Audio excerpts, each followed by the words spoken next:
अस्सलाम वालेकुम एवरीवन, कैसे हैं आप लोग सब। उम्मीद करती हूँ आप लोग सब खैरियत से होंगे और अपने घरों में सेफ़ होंगे।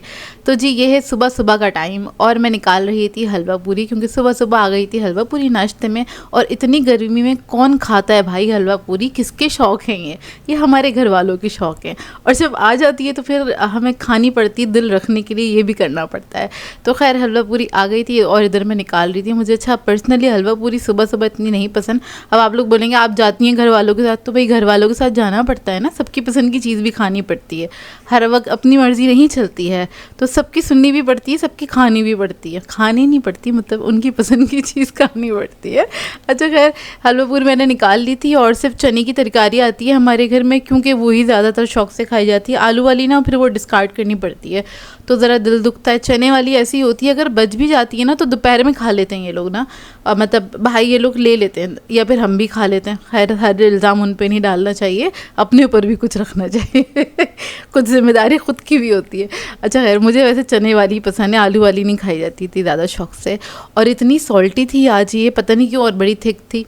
तरकारी कभी भी होता है, मैंने कहा शायद इन्होंने डबल ना नमक डाल दिया, होता है ना सम टाइम डबल नमक डाल दिया, ऐसे कड़वाहट सी आ रही थी। खैर हलवा था साथ, तो थोड़ा थोड़ा करके खा ली। और ये खाने के बाद जो भारी तबीयत होती है, उफ़, मतलब गर्मियों में हलवा पूरी, अच्छा सर्दियों में तो फिर अच्छी लगती है हलवा पूरी ना। अब आप बोलेंगे मारिया आप कितना क्रिटिसाइज़ कर रही हैं। कर रही हूँ मैं, क्या करूँ ना, क्योंकि मेरी हो गई थी तबीयत भारी। हलवा पूरी खा ली थी, उसके कुछ आधे एक घंटे बाद मैंने कॉफ़ी पी और उसके बाद जाके मैं थोड़ी सी फ्रेश हुई, दिमाग थोड़ा हाजिर हुआ। और मोस्टली ऐसा होता है कुछ चिकना नाश्ता होता है ना, जैसे हलवा पूरी या पराठे वगैरह, तो मैं थोड़ी सी चाय ले लेती हूँ। और चाय पीने से भी थोड़ी तबीयत भारी हो जाती है, लेकिन मुझे ऐसा लगता है चाय पीने से ज़रा कुछ ना अंदर चला गया, ज़रा ना पैलेट आपकी ना साफ़ हो जाती है। अच्छा खैर नाश्ता वाश्ता तो हो गया था। उसके कुछ देर बाद, कुछ 1-1.5 घंटे बाद मुझे शौक़ चढ़ा केक बनाने का। तो मैंने कहा चलो जल्दी से मैं बनाती हूँ मज़ेदार सा केक, टी केक बना लेते हैं ताकि शाम में निकाल लेंगे। और यहाँ पर मैंने क्या किया है, यहाँ पे मैंने लिए 2 अदद अंडे, क्योंकि मैं छोटा केक बना रही थी। और इधर मैंने चीनी उड़ा दी थी जैसे कि आप लोग देख रहे हैं।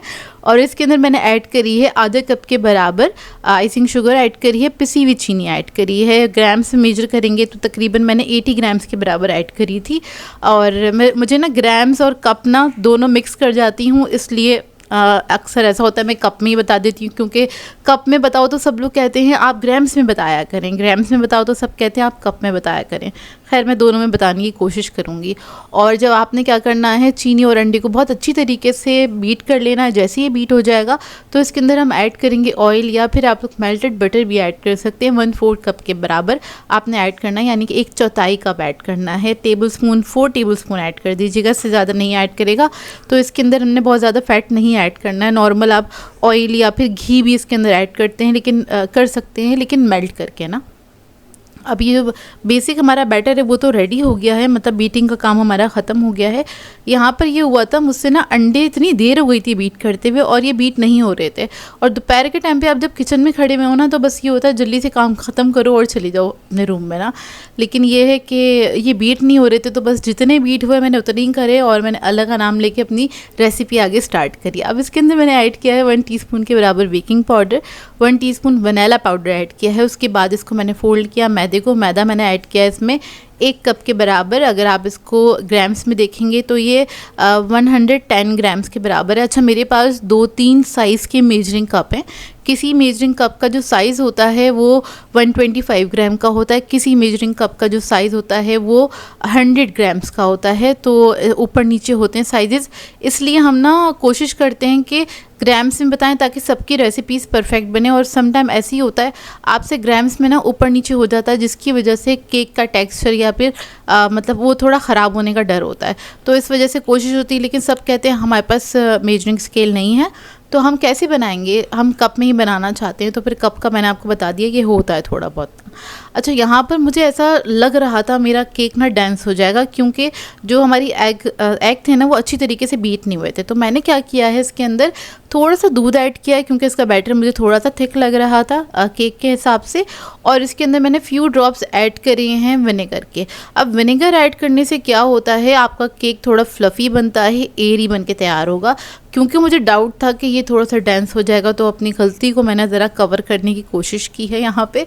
और मैंने इसके अंदर ऐड कर दिया है थोड़ा सा क्या कहते हैं सिरका ऐड किया, फ्यू ड्रॉप्स ऐड करें, ज़्यादा नहीं ऐड करना, मतलब 2 अंडों के हिसाब से फ्यू ड्रॉप्स इनफ है ना।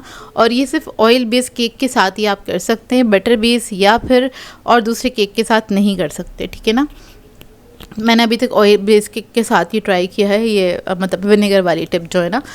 तो अच्छा हाँ, मार्बल केक बना रहे थे तो सारा बैटर मैंने ऐड कर दिया, सिर्फ 2 to 3 टेबलस्पून के बराबर मैंने बचाया था प्याले के अंदर। अब जो आखिर में जो हमने बचाया उसके अंदर हम ऐड करेंगे कोको पाउडर, और कोको पाउडर आपने ऐड करके इसके अंदर बहुत थोड़ा सा दूध ऐड करना है ताकि ये वाला बैटर ना थिक ना हो, नहीं तो ऐसा होगा दोनों बैटर का टेक्सचर अलग होगा। तो दोनों को बराबर करने के लिए हमने क्या करना है, इसके अंदर थोड़ा सा दूध ऐड करेंगे 1 टीस्पून के बराबर। तो बस मैं दूध ऐड करूँगी और इसको मिक्स कर लूँगी। और कुछ लोग पूछ रहे थे आप कोको पाउडर कौन सा यूज़ करती हैं।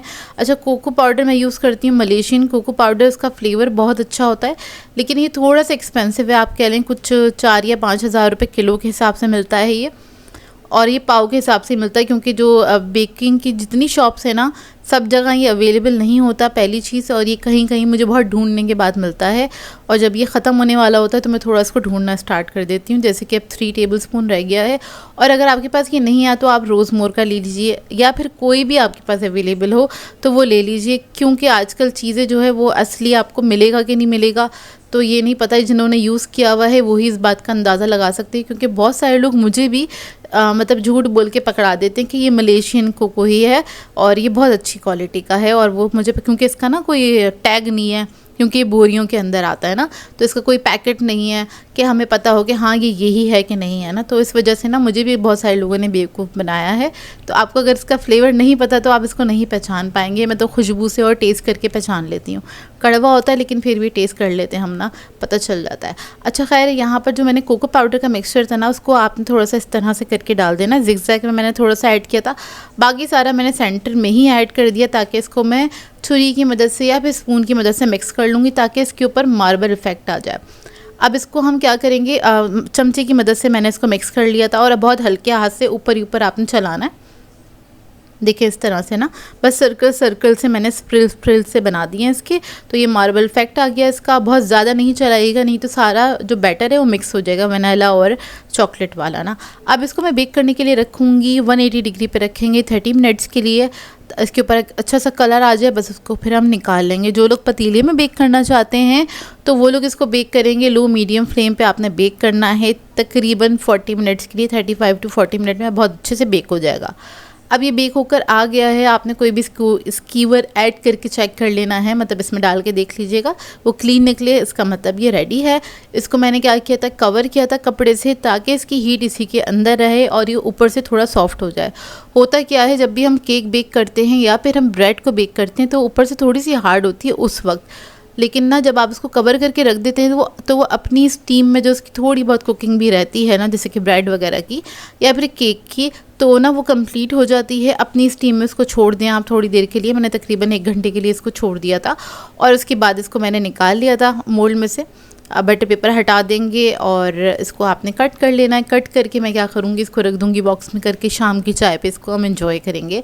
और ये बहुत मज़ेदार बन के तैयार हुआ था। मुझे डाउट हो रहा था यार ये अंडे क्यों नहीं बीट हो रहे, अच्छी तरीके से बीट ही नहीं हो रहे थे, पता नहीं क्यों नहीं हो रहे थे, और असली अंडे थे भी कि नहीं ये भी नहीं पता मुझे। खैर केक का टेस्ट अच्छा था।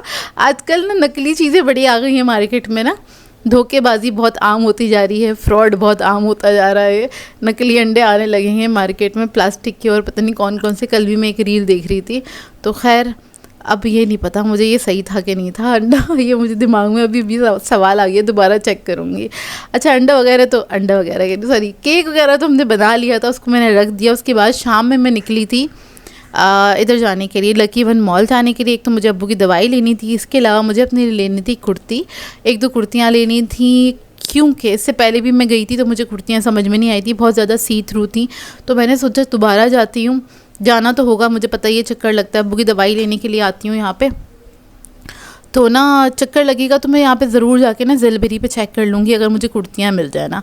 और यहाँ पर आने के बाद सबसे पहले हमने वो ली, पहले तो मैं स्टाइल हो गई थी, यहाँ पे से मुझे 1-2 शूज़ लेने थे अपने लिए, तो वो मुझे मिले नहीं क्योंकि ऑनलाइन ज़्यादा अच्छे मिल रहे हैं ना, और शॉप पे उनके इतनी अच्छे कोई वैरायटी थी नहीं ना। उसके बाद फिर मैं गई, अब्बू की दवाई ली। अब्बू की दवाई लेने के बाद जलबरी चली गई। अब जलबरी पे क्योंकि यहाँ पे इतनी ज़्यादा सी थ्रू कुर्तियाँ वगैरह और जो सूट थे ना, तो इसको देखने में मुझे थोड़ा सा टाइम लगा। खैर 1-2 कुर्ती मैंने ले ली थी यहाँ से, जो कि मुझे अच्छी भी लगी थी और बहुत ज़्यादा सी थ्रू नहीं थी। सबसे पहली चीज़ आपने देखना है सी थ्रू है कि नहीं है, क्योंकि फ़ायदा नहीं है ना, गर्मियों में ज़ाहिर सी बात है आप दुपट्टे लपेट के तो घर में घूमेंगे नहीं, ऐसा तो मुमकिन हो ही नहीं सकता। किचन में आप दुपट्टे लपेट के तो काम कर नहीं सकते ना, तो आपको कपड़े ऐसे पहनने हैं कि जो कि बहुत ज़्यादा सी थ्रू नहीं होने चाहिए और वो तो ज़रा कंफर्टेबल भी हो ना कपड़े। तो मैं कुछ ऐसे ही अपने लिए ना कुर्ती वगैरह देख रही थी। खैर यहाँ से मैंने कुर्ती वगैरह ले ली थी और उसके बाद मैं आगे गई थी एक दूसरे स्टोर पे, और इतना रश था, बहुत ज़्यादा रश था।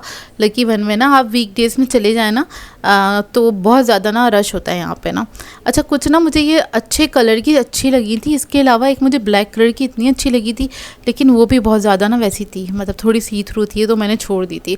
कुछ ना डिज़ाइन होते हैं आपको बहुत अच्छे लगते हैं, कुछ डिज़ाइन नहीं भी अच्छे लग रहे होते, लेकिन फिर भी आपको कॉम्प्रोमाइज़ करके होता है कि चलो यार ये ले लेते हैं, क्योंकि आपको कपड़ा वो समझ में आ रहा होता है। खैर तवक्कल गई थी, वहाँ से कुछ लिया। उसके बाद सोच रही थी कि कुछ ना पीने के लिए ले लेते हैं, तो मिल्क शेक वगैरह, क्योंकि आम आए हुए इतने अच्छे, तो फिर ऊपर तो मुझे समझ में नहीं आया था और फिर मैं नीचे आ गई थी क्योंकि अम्मी ने कहा था थोड़ी सी वेजिटेबल लेकर आनी है, लेमन लेकर आने हैं, प्याज लेकर आनी है, क्योंकि ईद पे भी मैंने ना यहाँ से आके प्याज वगैरह ली थी जो कि बहुत अच्छी थी। खैर यहाँ से थोड़ी बहुत वेजिटेबल्स ली, उसके बाद हम निकले यहाँ से।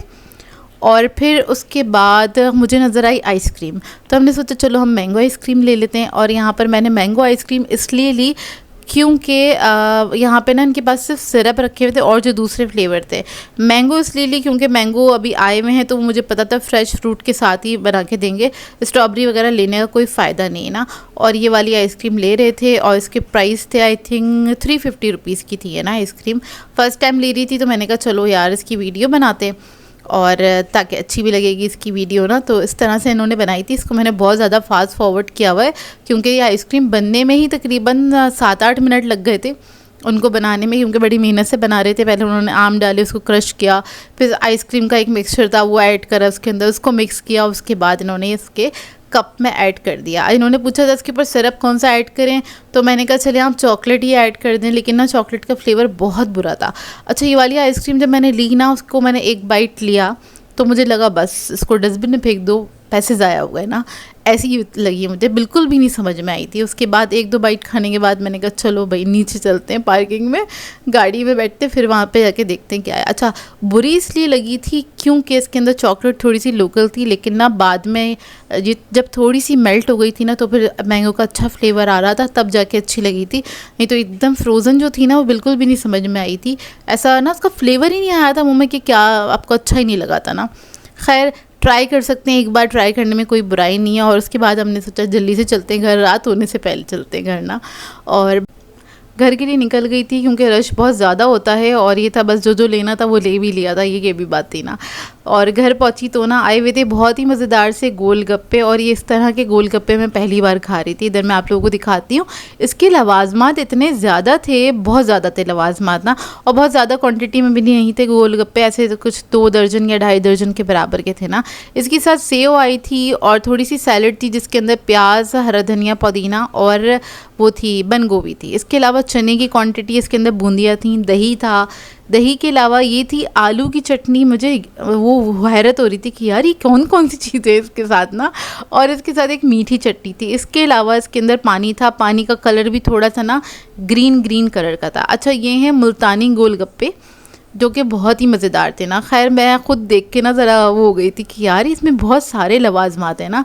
तो मैंने क्या करा, पहले हमेशा ऐसे ही होता है कि गोलगप्पे जब भी आते हैं ना, तो हम सारे गोलगप्पों को रेडी कर लेते हैं, जो भी लवाजमात होते हैं वो ऐड कर देते हैं, और उसके बाद सब आके ना गोलगप्पे खा लेते हैं। लेकिन ये वाले गोलगप्पे ऐसे थे, आपने एक गोलगप्पा रेडी करना है और उसमें पानी डाल के अपने मुँह में डाल लेना है, देन उसके बाद दूसरी की तरफ जाना है। अगर आप सारे लवाजमात इसमें ऐड कर देंगे तो ये नरम पड़ जाएंगे। हमें ना नरम गोलगप्पे बिल्कुल भी नहीं अच्छे लगते, मतलब जब मुंह में जाएं तो वो क्रिस्पीनेस उसकी बरकरार रहनी चाहिए ना। तो पहले यही था, चलो सारे गोलगप्पों के अंदर ना छोले और मतलब छोले वगैरह ऐड कर देते हैं, बाकी लवाजमात ऐड करेंगे। लेकिन नहीं, फिर डिसाइड हुआ कि सब लोग अपने लिए गोलगप्पे सिर्फ अब्बू को अम्मी को बना के दे दिए थे। और उसके बाद भाई हम लोगों ने ना इस तरह से खाए थे कि ना एक एक गोलगप्पा रेडी करा और उसके बाद खा लिया। और ये इतने मज़ेदार गोलगप्पे थे। और ये वाली गोलगप्पे ना आप 4-5 खाने के बाद ना पेट भर जाएगा, क्योंकि इसमें लवाजमात इतने ज़्यादा थे इसके ना। ये ना नमकीन चटनी थी, आलू की चटनी थी ये, और ये खट्टी चटनी थी। अच्छा, कोई भी चीज़ बहुत ज़्यादा ओवर पावर नहीं कर रही थी इसको। और बहुत मज़ेदार गोलगप्पे थे। आप लोगों ने ट्राई करें कि नहीं मुझे ज़रूर बताइएगा कमेंट करके। और ये फुल हो रहे थे और मुझे इतने ही लोडेड गोलगप्पे बहुत पसंद है। अभी देख रही हूँ तो दोबारा से मुंह में पानी आ रहा है और दोबारा से दिल चाह रहा है खाने का। खैर बहुत ही मज़ेदार थे, और कभी इसकी शॉप पे जाना हुआ इनकी शॉप पे तो मैं ज़रूर आप लोगों के साथ शेयर करूँगी। तो आप लोगों ने बताना आज का व्लॉग कैसा लगा। अगर अच्छा लगा तो लाइक ज़रूर कीजिएगा। चैनल पे नए हैं तो चैनल को सब्सक्राइब ज़रूर कीजिएगा। मिलती हूँ नेक्स्ट एक अच्छे से व्लॉग के साथ। मेरी तरफ से अल्लाह हाफ़िज़।